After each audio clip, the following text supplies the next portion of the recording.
Tales of the Dark.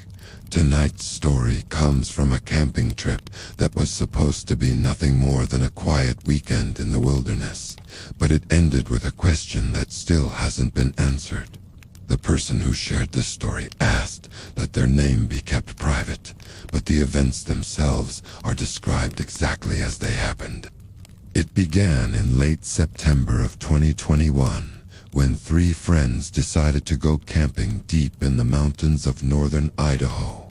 The narrator and two of his friends, Kyle and Marcus, had been camping together for years, and they usually preferred places far away from established campgrounds. They liked the isolation, the kind of quiet that only exists when you are miles away from the nearest road where the cellular bars drop to zero and the only GPS you have is the memory of the turns you took. That weekend, they drove nearly 2 hours down an old logging trail, the gravel crunching under their tires like breaking bone, before finding a small clearing surrounded by dense pine forest. The trees stood like ancient sentinels, their branches interwoven so tightly that they seemed to form a solid wall of needles and shadow. The place looked perfect for a campsite. There was a small fire ring left behind by previous campers' charred stones arranged in a circle that felt like a tiny fortress against the encroaching woods and enough flat ground to pitch their tents. The sun was already setting when they arrived, casting long, distorted shadows across the clearing that seemed to stretch out and touch their boots. They quickly unloaded their gear, the sounds of slamming car doors echoing sharply against the mountainside, and built a fire before darkness settled over the trees. Once night fell, the forest became unbelievably quiet. There were no nearby roads, no distant lights from houses, just the soft crackling of the fire and the occasional wind moving through the branches above them. A sound like a giant drawing a long, jagged breath. Around 10:30 that night, they were sitting around the fire telling stories, the heat of the flames a welcome contrast to the biting mountain air, when Marcus noticed something strange in the distance. He stopped mid-sentence, his eyes locking onto a patch of darkness between two towering ponderosa pines. At first he thought it was just someone else camping nearby, perhaps a stray headlamp from a late arrival. But after a few seconds he realized something about the lights didn't make sense. They were moving, not like flashlights or headlights, which usually bounce or jitter with the rhythm of a human gait, but slowly drifting between the trees far beyond the edge of their campsite. They moved with a terrifyingly smooth fluidity, like oil floating on water.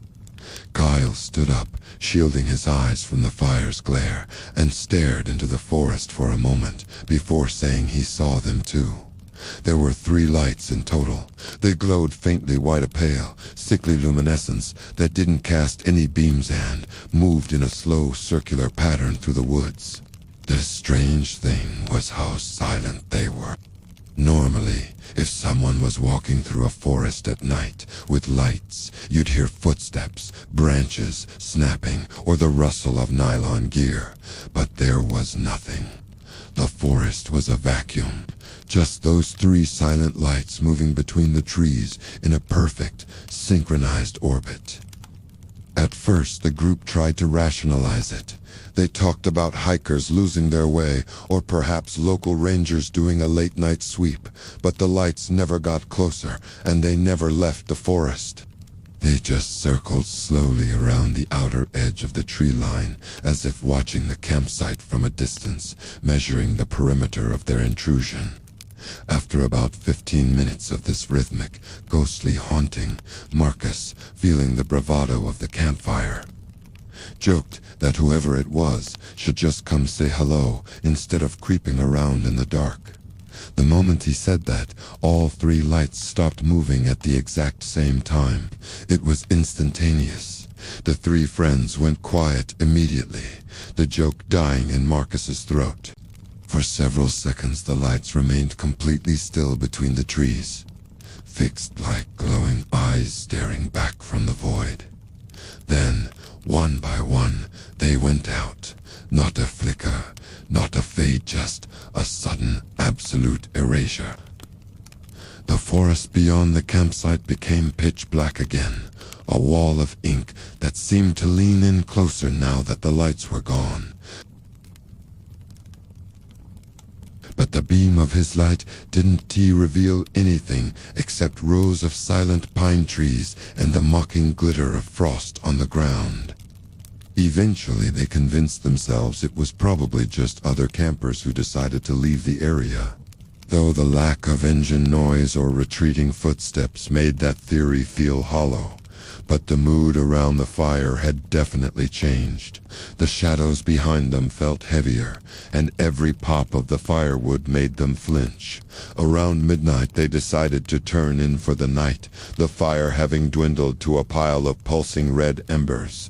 The narrator and Kyle shared one tent, while Marcus used another tent about 20 feet away, a small orange dome that looked fragile against the darkness.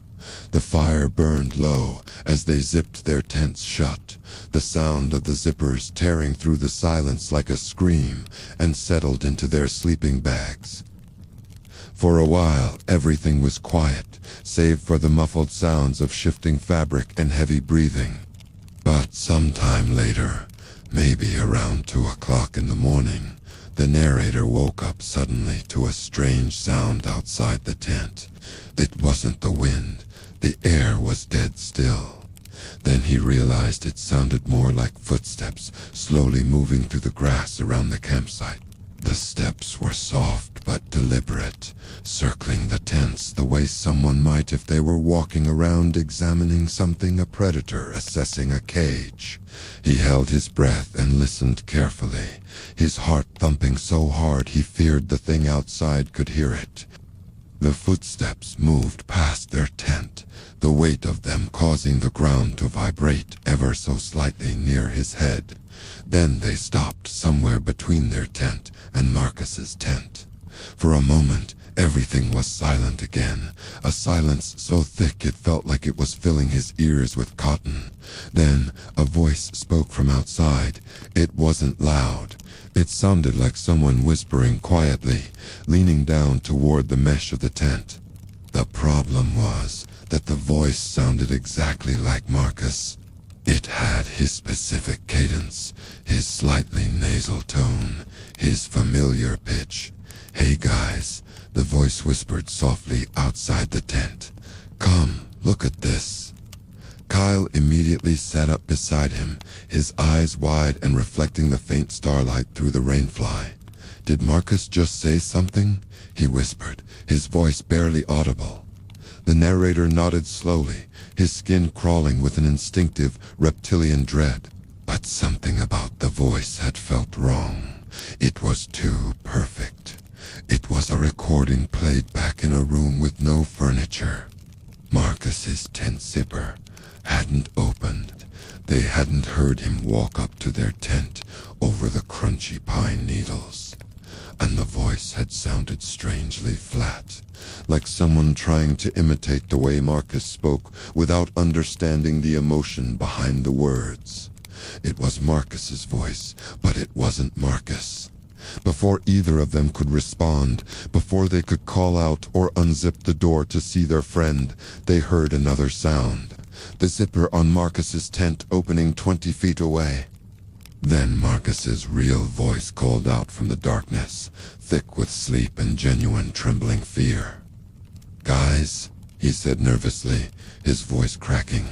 "Why are you outside my tent?"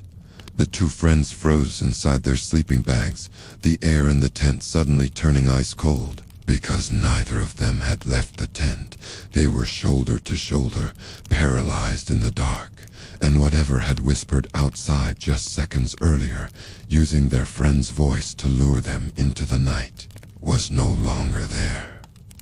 There was no sound of retreating footsteps, no rustle of trees, just the empty clearing and the realization that something in the Idaho woods had been listening to them talk all night, learning how to sound like them. second story comes from a man who, in the summer of 2018, decided to escape the relentless noise of the city. He needed a break, a few days of solitude to reset his mind. His destination was a remote lake tucked away in the vast wilderness of northern Canada. This wasn't a popular tourist spot. It was miles from the nearest town, a place you could only reach by navigating a narrow, winding dirt road that snaked through what felt like an endless expanse of dense forest. He arrived on a quiet afternoon. The air was still and thick with the scent of pine. The place was just as isolated as he'd hoped, utterly empty. There were no other tents pitched, no cars parked in the small clearing. The only signs of human touch were a weathered wooden dock stretching out over the dark water and a handful of primitive campsites scattered along the shoreline. He chose the one closest to the dock, a spot that offered an unobstructed, panoramic view of the lake. The water itself was dark, almost black, and so calm it perfectly mirrored the towering pines and the vast, empty sky. After setting up his small one-man tent and organizing his supplies, he spent the rest of the evening fishing from the end of the dock. It was serene. The only sounds were the gentle plop of his lure hitting the water and the distant call of a loon. He watched as the sun dipped below the tree line, painting the sky in brilliant shades of orange and purple before the world faded into the deep blue of twilight. As true darkness fell, the lake became a sheet of black glass, perfectly still. Around 11 o'clock, he decided he wasn't quite ready for sleep. The profound quiet of the wilderness was exactly what he'd been craving. He grabbed his heavy-duty flashlight and walked back out onto the dock, seating himself at the very edge. He just sat there, listening. The forest wasn't silent, not really. It was alive with the gentle hum of insects, the rustle of some small creature in the underbrush, and the occasional hoot of an owl. Now and then, a fish would break the surface, its splash echoing across the water, sending silver ripples spreading out from the disturbance. Everything felt peaceful, ancient, and deeply calming. But then, sometime around midnight, as his eyes scanned the dark expanse, he noticed something out in the middle of the lake, a subtle disturbance. At first, it just looked like a shadow, something darker than the surrounding water, moving with a slow, deliberate pace. His logical mind immediately offered an explanation. It must be a floating log, or perhaps a large piece of driftwood being pushed along by a gentle current.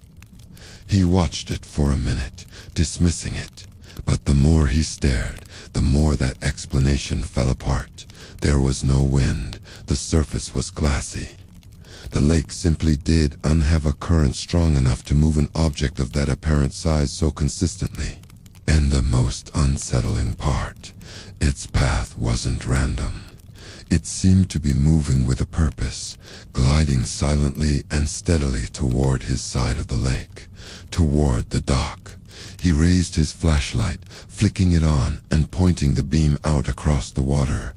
But the light seemed to get swallowed by the immense darkness.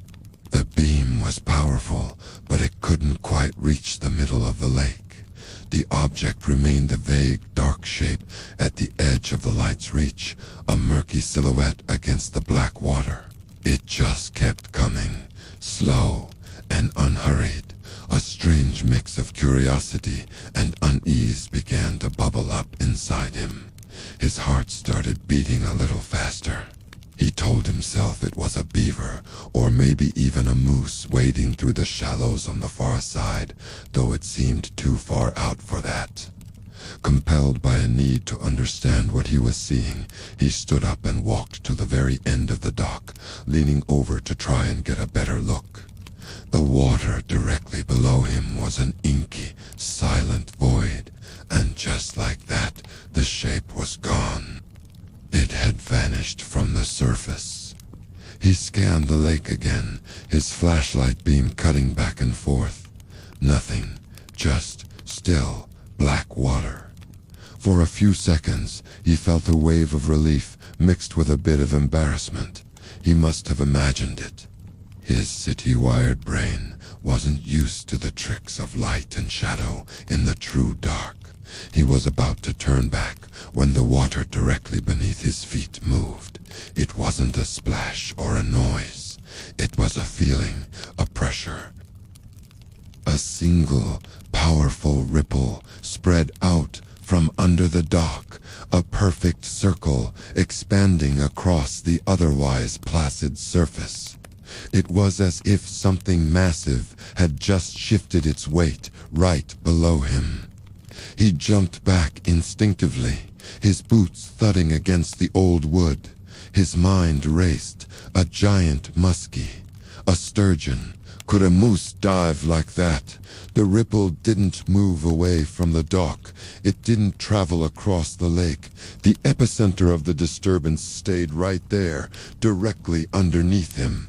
With a trembling hand, he slowly aimed the flashlight beam straight down into the water.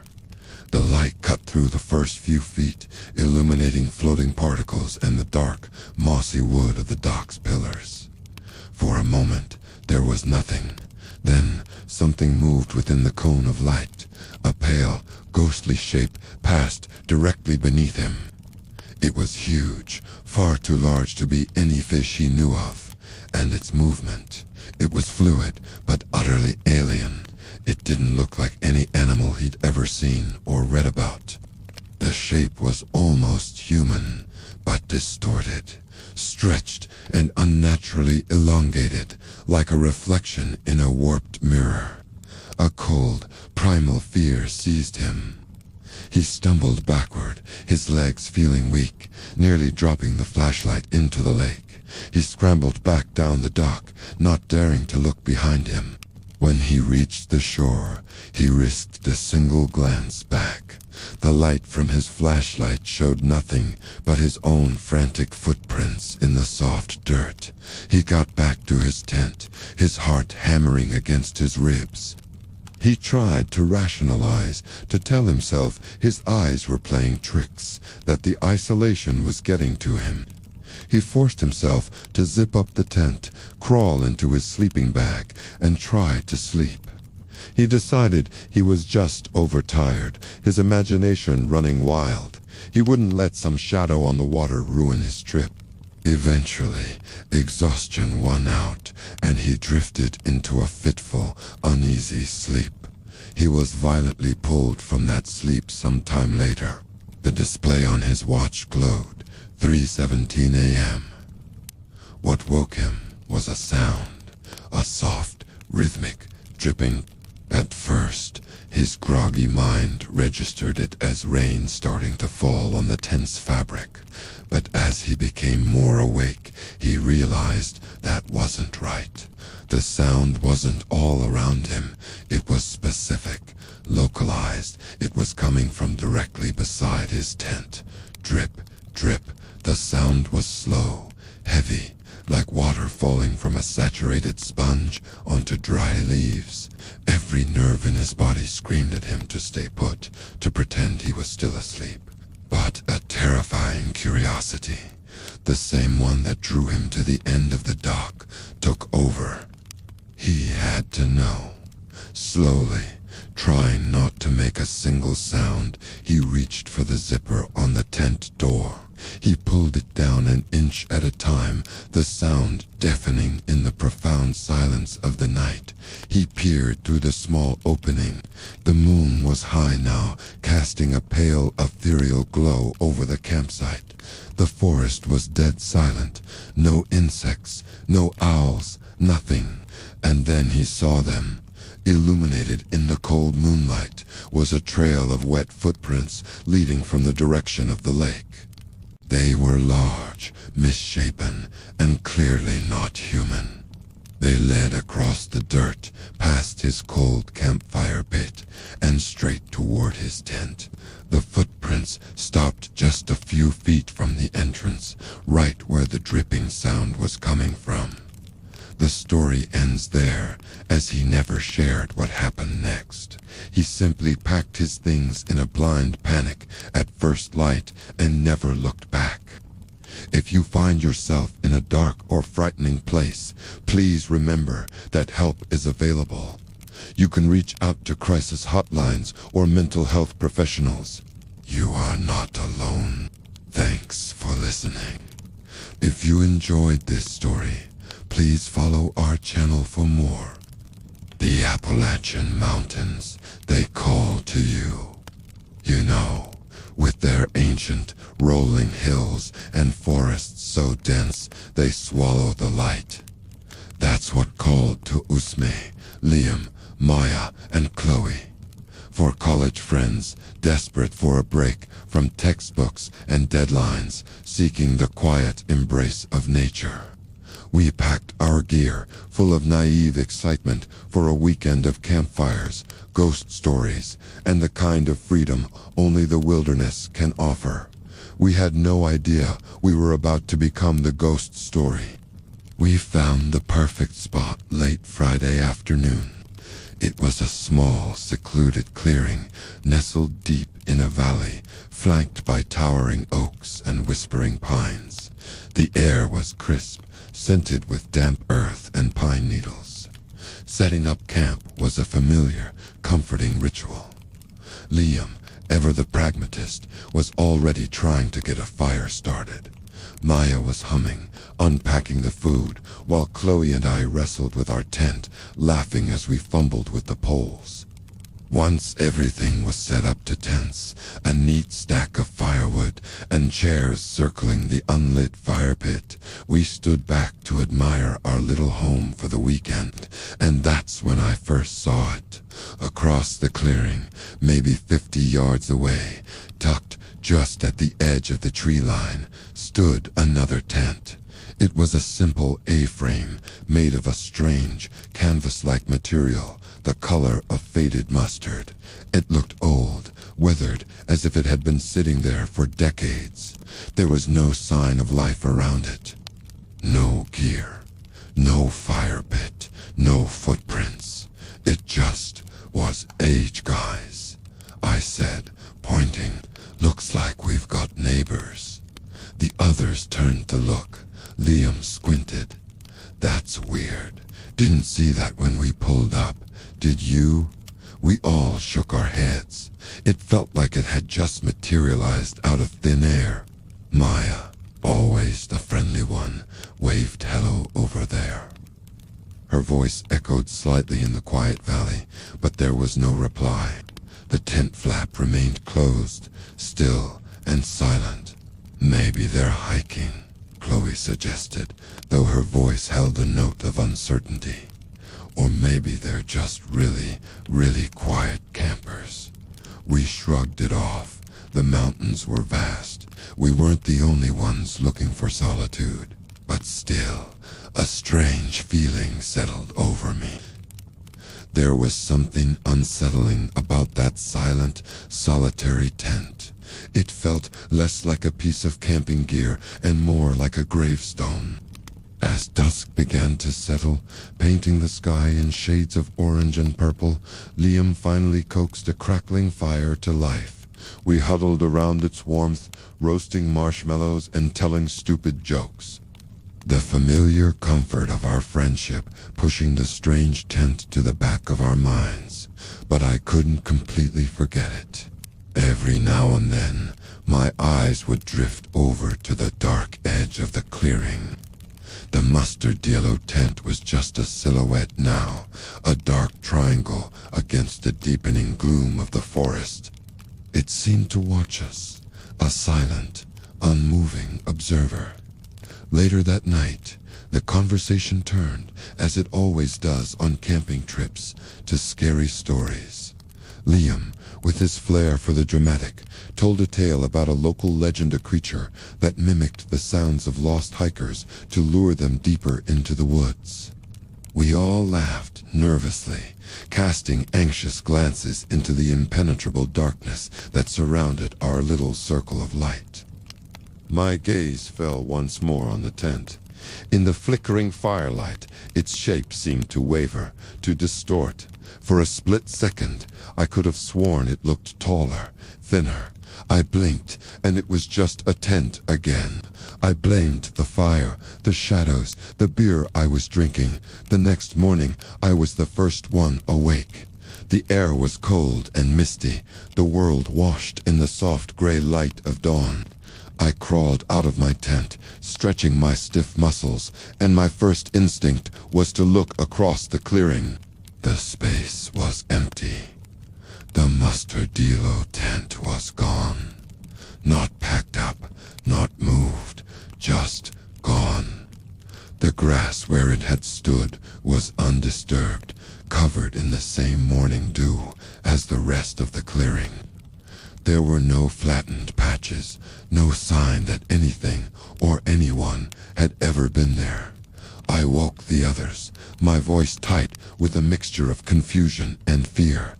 It's gone, the tent, it's completely gone. They stumbled out, rubbing sleep from their eyes. We all stared at the empty space. Liam walked over, circling the spot, his brow furrowed.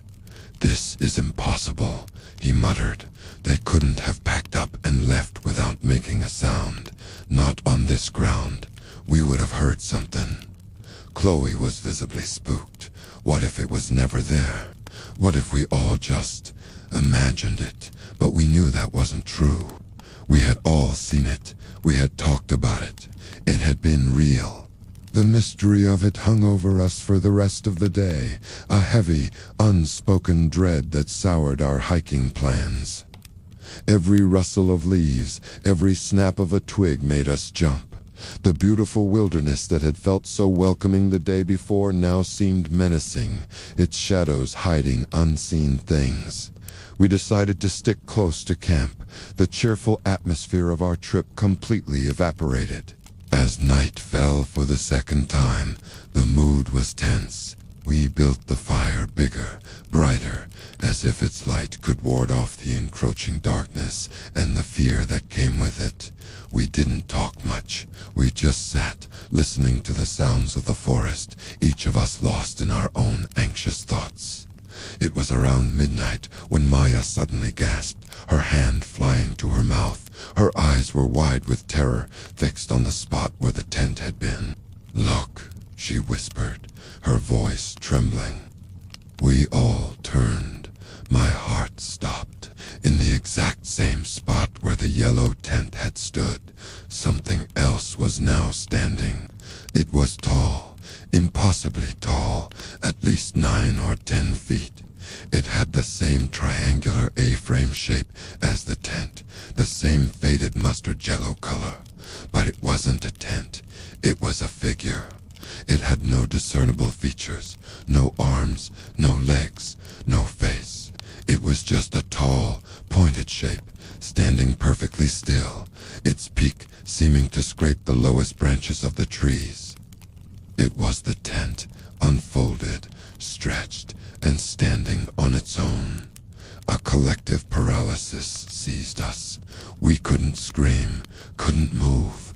We just stared, our minds struggling to process the absolute wrongness of what we were seeing.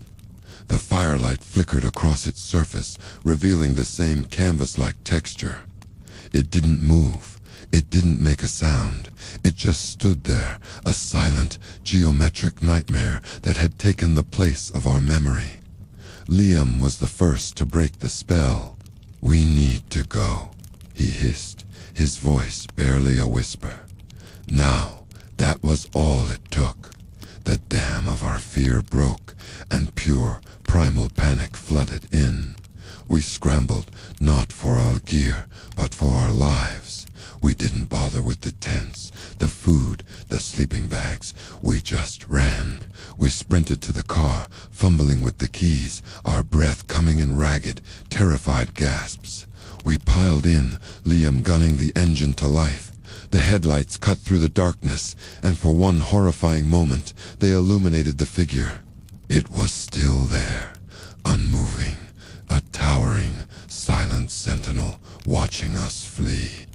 We drove through the night, not stopping until the first signs of civilization appeared, the warm, reassuring glow of streetlights chasing away the absolute darkness of the mountains. We never spoke about what we saw.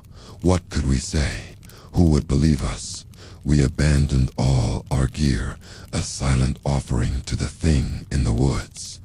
Sometimes, late at night, when I close my eyes, I can still see it. That tall, yellow, pointed shape standing silently in the clearing. A tent that wasn't a tent. A memory that became a monster. We went to the Appalachians seeking solitude, and we found something that has been with us ever since, a silent figure standing in the dark corners of our minds. Thanks for listening.